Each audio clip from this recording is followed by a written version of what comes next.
parents growing up? Okay, so being kind of raised, I know a lot of Filipino parents are traditional. How did they react when they saw you, fighting and going into boxing?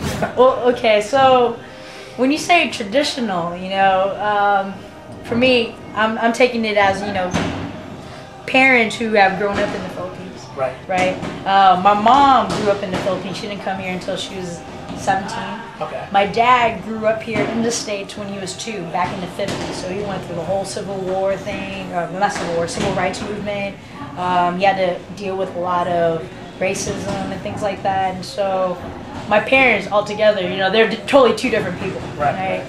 So I kind of got mixed messages, My dad, I think he was more the traditional one, even though he's the more American one. He wanted me, to stick in school, kind of do the thing. But my mom, for some reason, she grew up in the country, She's like, fight, go out there, have no mercy. I want you to fight, I want you to win. That's interesting, actually, since you're in the country. Yeah. So for me, I feel like my mom, she's all the heart. My dad, he's a little more the logical one. Oh, okay, interesting. So do you have an idea of why not so many Filipino athletes are coming up through the ranks or anything like that? Do you have an opinion on that, of why we don't see more Filipino athletes getting in the spotlight or anything? Personally for me, from what I was grown up with, I know a lot of my peers back in high school, even in college, they were always pushed to go to school. Right. Nursing or just get the grades, get the degrees, be a lawyer, be a doctor, and things like that, right? As opposed to sports. Right. My brother right now, he's going to be graduating at UC Berkeley for microengineering, right? Okay. And he but before he even got into all of that, this guy was a jock. He was just ripped, right. to the T. Right. Shortest one on the basketball team in high school, right? The team captain, right? Wow. In San Francisco, okay? All right? The team captain. And he goes up to my mom, and it's funny because, I guess my parents, they go back and forth. But my brother was like, yeah, Mom, I want to be a basketball player when I grow up. My mom says, son, you're too short. My brother's my height, Right. For the PDA, right? yeah. But at one point in his life, he wanted to go out there and do all the professional sports and represent the United States. And I feel like for Filipino Americans, even with myself, I'm sure a lot of Filipino girls are being told to won't you try modeling, do this and that. I'm only 5'5", models here they're like 5'8" and above, right. They're huge. So I think on a physical standpoint, I think that's kind of what was holding back a little bit. But if you have people, representatives like Manny Pacquiao and everyone else, every other Filipino American doing well in the sport, I think it's encouraging a lot more people to do other things, dancing, for instance, stuff like that. So. Okay.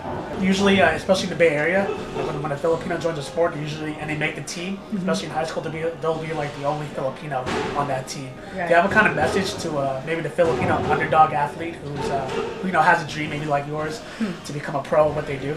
I'd say, if you have a dream, stick with it. As Filipino Americans, you got to understand that you do have the privilege and the right to do something like that. The only thing that's going to hold you back is yourself. So for me, boxing is like a parallel of life. Like styles make fights. You can have the pound for pound champion against someone who's not at supposedly on the same caliber level, but that person who's supposedly not on the same level can somehow find a way to defeat that person. You've seen every champion have a fall at some point in their career. You know what I mean? So the only thing that can hold you back is yourself. I remember what a lot of my teachers would say in the martial arts is, whenever you go for a goal, go big. If you accomplish half of it, you'll still be successful. Right. So, just go out there and do it. Okay. All bias aside, what are your favorite for the upcoming Pac-Man Cotto fight? Man. All bias aside. that one's a tough one because I've always been a Miguel Cotto fan. Ever since he first came out, I just thought he was just amazing in terms of he knew how to fight with what he has. He's not the most tallest guy, he's not the biggest guy, but one thing that separates him is his mind. You know what I mean? And Manny Pacquiao, gosh, I've got to see the guy live, and the guy is awesome. I'd have to go with.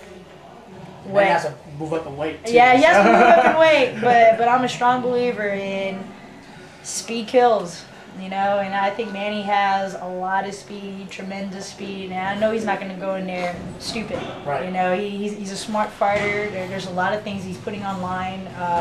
You know, he's putting his body, his health, his whole reputation, everything that he's built up for the past, I don't know, decade, right?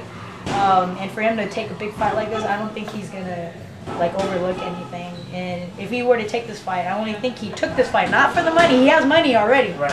And I believe he took it only because he believes he can win. And that right there, you know, I gotta go with Manny with this. Okay. What do you think about like these kind of cocky, arrogant fighters like a Floyd Mayweather Jr. and the kind of persona they want to portray like to the media? Do you have an opinion about that, or do you think that shows some insecurity on their part?